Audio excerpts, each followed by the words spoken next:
श्रीमात्रे नमः। आप सभी साधकों का इस सत्संग में स्वागत है। आज के सत्संग में हम सीखेंगे ललिता त्रिशती के तीसरे और चौथे श्लोक के बारे में। तो चलिए शुरुआत करते हैं। हम 3 टॉपिक के बारे में जानेंगे। पहला टॉपिक है ललिता त्रिशती में कामेश्वरी नित्य से संबंधित तीसरा और चौथा श्लोक कौन सा है, ये देखेंगे।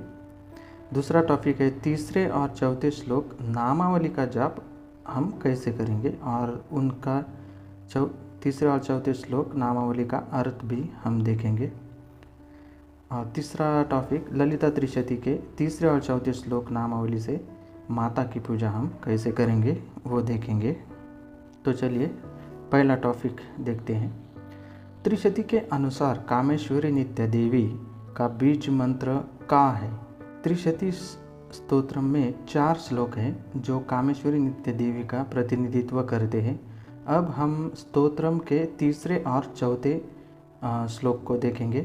पिछले भाग में हमने पहले और दूसरे श्लोक के बारे में जाना था। इस भाग में हम तीसरे और चौथे श्लोक के बारे में जानेंगे। तो तीसरा श्लोक इस प्रकार है। इस प्रकार आप जाप करेंगे। कंदर्प विद्या कंदर्प जनकापांग वीक्षणा कर्पूरवीटि सौरभ्य कल्लोलित कुकुप्तटा। ये तीसरा श्लोक है। चौथा श्लोक इस प्रकार है। कलिदोष हरा कंजलोचना कम्र विग्रहा कर्मादि साक्षिणी कारयत्री कर्म फलप्रदा। ये है चौथा श्लोक। अब हम दूसरे टॉपिक के बारे में देखेंगे। तीसरे और चौथे श्लोक नामावली का जाप कैसे करेंगे और उनके अर्थ भी हम देखेंगे। तीसरे और चौथे श्लोक में पहला नाम आता है कंदर्प विद्या। इसका जाप इस प्रकार करेंगे। ओम ऐं ह्रीं श्रीं कंदर्प विद्यायै नमः। इसका अर्थ हम जानते हैं। कंदर्प का अर्थ है काम या कामदेव और विद्या का अर्थ है कामदेव द्वारा प्राप्त ज्ञान, यानी कामदेव द्वारा प्राप्त विद्या। कामदेव ने माता के सर्वोच्च ज्ञान को प्राप्त करने के लिए तपस्या की थी और उनके द्वारा प्राप्त ज्ञान को कंदर्प विद्या के रूप में जाना जाता है, जिसके द्वारा साधक कामदेव द्वारा प्राप्त की गई काम या ज्ञान की विद्या प्राप्त कर सकता है। इसलिए माता को कंदर्प विद्यायै कहा गया है। उसके बाद का नाम है कंदर्प जनका पांग वीक्षणा। इसका जाप इस प्रकार करेंगे। ओम ऐं ह्रीं श्रीं कंदर्प जनका पांग वीक्षणायै नमः। इसका अर्थ देखते हैं। कंदर्पा जनकापांग वीक्षणा, इसका अर्थ है कामदेव को ललिता माता की कृपा से इस ब्रह्मांड में कार्य करने का वरदान दिया गया था। कामदेव जब इस संसार में मनचाहा काम नहीं कर पा रहे थे, ललिता माता ने उनकी तपस्या के कारण उन्हें प्रत्येक जीव पर शासन करने का वरदान और ज्ञान दिया था। हम लोग देखते हैं कि काम शक्ति कितनी प्रबल है, यानी हर एक व्यक्ति, हर एक जीव में वो काम शक्ति है। ये कामदेव का ही स्वरूप है, इसलिए वो शासन करते हैं हर एक व्यक्ति के ऊपर। उसका अगला नाम है कर्पूर वीटि सौरभ्य कल्लोलित कुकुप्तटा। इसका जाप इस प्रकार करेंगे। ओम ऐं ह्रीं श्रीं कर्पूर वीटि सौरभ्य कल्लोलित कुकुप्तटायै नमः। अब हम इसका अर्थ देखते हैं। कर्पूरवीति सौरभ्य कल्लोलित कुकुप्तटा का अर्थ है तांबुल की सुगंध जो कर्पूर के साथ मिश्रित है, ब्रह्मांड की सीमाओं तक फैली हुई है। इसका अर्थ ये है देवी की सांस सुगंध तरंगों को ब्रह्मांड की सीमाओं तक फैलाती है ताकि ब्रह्मांड को उनके काल चक्र के अनुसार ठीक से चलाया जा सके। सभी देवता हमेशा माँ से प्रार्थना करते हैं और हमेशा उनके मुंह से तांबुल की एक बूंद पाने की कोशिश करते हैं ताकि वे अपने अस्तित्व के लिए सर्वोच्च ज्ञान और धन स्वास्थ्य प्राप्त कर सके। ये सारे देवी देवता लालयित रहते हैं, इसलिए माता को कर्पूरवीटी सौरभ्य कल्लोलित कुकुप्तटा कहा गया है। उसका अगला नाम है कलिदोषहराय। इसका जाप इस प्रकार करेंगे, ओम ऐं ह्रीं श्रीं कलिदोषहराय नमः।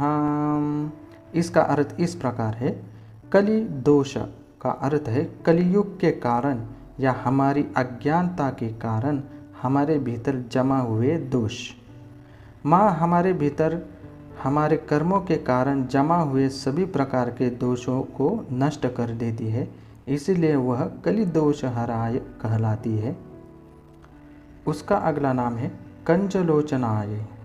इसका जाप इस प्रकार करेंगे, ओम ऐं ह्रीं श्रीं कंजलोचनाय नमः। इसका अर्थ है, कंज का अर्थ है संपूर्ण ब्रह्मांड और लोचना का अर्थ है आँखें। माताजी ने अपने कमल के समान नेत्रों से ब्रह्मदेव को वरदान और ज्ञान दिया। वे माँ ललिता की कृपा से ब्रह्मांड का निर्माण करने में सक्षम हो गए। माता सुंदर कमल नेत्रों की एक झलक से ही करोड़ों ब्रह्मांडों की रचना करने में सक्षम है, इसलिए माता को कंजलोचनाय कहा गया है। अगला नाम है कम्र विग्रहा। इसका जाप इस प्रकार करेंगे, ओम ऐं ह्रीं श्रीं कम्र विग्रहाय नमः। इसका अर्थ जानते हैं। कम्र का अर्थ है ललिता देवी की सुंदर अतुलनीय आनंदमय अवस्था और विग्रह का अर्थ है माता का स्वरूप। माता का रूप और अवस्था आनंद स्वरूप है। जब भक्त आनंद की उच्चतम अवस्था में पहुंचता है तो वह देवी के साथ एकता का अनुभव करता है और आनंद की स्थिति में रहता है, इसलिए माता को कम्र विग्रहाय कहा गया है। उसका आगे का नाम है कर्मादि साक्षी न्याय। इसका जाप इस प्रकार करेंगे, ओम ऐं ह्रीं श्रीं कर्मादि साक्षी न्याय नमः। इसका अर्थ जानते हैं। कर्मादि का अर्थ है कर्म जो प्रत्येक व्यक्ति द्वारा किया जाता है, चाहे वो मनुष्य, कोई भी जानवर, देवता, असुर, ब्रह्मांड में मौजूद कोई भी हो। साक्षिण्ययी का अर्थ है त्रिपुर सुंदरी वह है जो किसी के द्वारा किए गए प्रत्येक कर्म को जानती है। वह सभी कर्मों को जानने वाली है, इसीलिए वह अपने कर्मों के अनुसार सभी को फल देती है, इसलिए माता को कर्मादि साक्षी न्याय कहा गया है। अगला नाम है कारयत्री। इसका जाप इस प्रकार करेंगे, ओम ऐं ह्रीं श्रीं कारयत्री नमः। इसका अर्थ देखते हैं। कारयत्री का अर्थ है इस ब्रह्मांड को चलाने के लिए माता ने नियम बनाए हैं। माँ की कृपा के बिना ब्रह्मांड में कोई भी इस नियम को नहीं बदल सकता। इस ब्रह्मांड में वह सभी 5 प्रकार के कर्तव्यों का पालन करती है, इसलिए उन्हें कारयत्री कहा जाता है। अगला नाम है कर्म फल प्रदाय। इसका जाप इस प्रकार करेंगे, ओम ऐं ह्रीं श्रीं कर्म फल प्रदाय नमः। इसका अर्थ जानते हैं। कर्म का अर्थ है ब्रह्मांड में प्रत्येक व्यक्ति द्वारा किया गया कार्य। फल का अर्थ है हमारे कर्म से प्राप्त हुए फल। माँ ललिता देवी को कर्म फल प्रदा इसलिए कहा जाता है क्योंकि वे ही सही व्यक्ति को उसके अतीत या वर्तमान में किए गए कर्म के अनुसार सही फल देती है। इस ब्रह्मांड में कोई भी कर्मों के परिणाम को बदलने में सक्षम नहीं है। उसका प्रभाव कम हो सकता है, लेकिन कर्म का फल अवश्य ही सभी को उनके कर्म के अनुसार मिलेगा, और चाहे अच्छे कर्म हो या बुरे कर्म हो, आपको अपने कर्म के अनुसार फल मिलेगा। इसलिए माता को कर्म फल प्रदाय कहा जाता है। तो ये थे तीसरे और चौथे श्लोक के सारे नाम। अब हम तीसरे टॉपिक के बारे में जानते हैं। ललिता त्रिशती के तीसरे और चौथे श्लोक नामावली से माता की पूजा कैसे करेंगे। पूजा की प्रक्रिया इस प्रकार है। अपने आप को पूजा कक्ष को माता की मूर्ति या श्री यंत्र या फोटो फ्रेम को साफ करें और अपनी इच्छानुसार माता की पूजा करने बैठ जाइएगा। आप अपने सामने कोई मूर्ति या फोटो फ्रेम या श्री यंत्र रखें, हमेशा उसके प्रति समर्पित रहे। आपका मुख उत्तर दिशा की ओर होना चाहिए। माँ को कुछ फूल या अगरबत्ती या कुमकुम चढ़ाएं।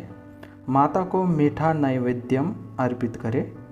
हाथ में पानी लेकर संकल्प करें। यहाँ संकल्प का मतलब है कि आप माँ को जो कहना चाहते हैं उसे बताने जा रहे हैं। आपको जो चाहिए वो बता दीजिएगा और ज़मीन पर पानी डाल दीजिएगा। कृपया ललिता त्रिशती डाउनलोड करें।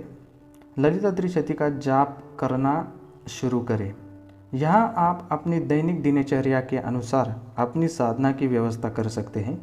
आप केवल तीसरे श्लोक नामावली का जाप कर सकते हैं। आपको हर दिन अलग अलग नाम से 9 बार प्रत्येक मंत्र का जाप करना है। मतलब आप आज एक श्लोक ले लीजिएगा, उसमें जितने भी नाम हैं हर एक नाम का 9 बार जाप कर लीजिएगा। आप अभिषेक कर सकते हैं, कुमकुम अर्चन कर सकते हैं आपको, या बेलपत्र भी चढ़ा सकते हैं। लाल पंखुड़ियाँ, जो गुलाब के पंखुड़ियाँ होती है वो भी चढ़ा सकते हैं एक एक। अगले दिन आप चौथे श्लोक नामावली का 9 बार प्रत्येक नाम का जाप कर सकते हैं और इसी तरह हर दिन आप प्रत्येक श्लोक नामावली का जाप तब तक कर सकते हैं जब तक आप अपना स्तोत्रम समाप्त नहीं कर लेते। या आप यह तय करने के लिए हमेशा स्वतंत्र होते हैं कि आप प्रतिदिन कितना श्लोक जाप करने जा रहे हैं। कृपया प्रतिदिन समान मात्रा में श्लोक जाप करते रहे जब तक कि आप अपना संपूर्ण स्तोत्रम समाप्त न कर लें। यदि आप त्रिशती में दिए गए माता के नामों से परिचित है तो आप संपूर्ण त्रिशती स्तोत्र का जाप कर सकते हैं और बाद में माता के प्रति कृतज्ञता के साथ पूजा समाप्त कर सकते हो। आप ललिता त्रिशती का पूर्ण लाभ प्राप्त करने के लिए आपको श्री विद्या दीक्षा लेनी चाहिए। मेरे गुरु परंपरा से दीक्षा लेने के लिए कृपया श्री विद्या दीक्षा के लिए डिस्क्रिप्शन में लिंक देखें, या आप श्री विद्या दीक्षा लेने के लिए अपने जानने वाले श्री विद्या गुरुजी के पास जाकर आप दीक्षा ले लीजिएगा। आप दीक्षा के बिना इस स्तोत्र का जाप करने के लिए हमेशा स्वतंत्र हैं, लेकिन उस सर्वोच्च चेतना माँ की दिव्य शक्ति को अपने भीतर लाने के लिए आपको बहुत मेहनत करनी पड़ेगी। दीक्षा लेने के लिए माता सदैव आपका मार्गदर्शन करती है, क्योंकि गुप्त श्री विद्या का ज्ञान केवल वही भक्त प्राप्त कर सकता है जिसने गुरु दीक्षा ली है। इसलिए मैं आपको हमेशा अपने पसंदीदा गुरु परंपरा से श्री विद्या दीक्षा लेने की सलाह देता हूँ। ललिता त्रिशती के प्रथम 4 श्लोक क अक्षर से प्रारंभ होते हैं। ये नाम माँ कामेश्वरी से जुड़े हैं। 4 श्लोक से हमने इस सत्संग में तीसरा और चौथा श्लोक देखा। पिछले सत्संग में हमने पहला और दूसरा श्लोक देखा। तो हमने ललिता त्रिशती में दिए कामेश्वरी नित्या देवी से संबंधित 20 नामों को पूरा किया है। ललिता त्रिशती स्तोत्रम के अगले सत्संग में हम भगमालिनी तिथि नित्या देवी से संबंधित अगले श्लोकों की चर्चा करेंगे। आप सभी साधकों का धन्यवाद। श्री मात्रे नमः, श्री मात्रे नमः, श्री मात्रे नमः।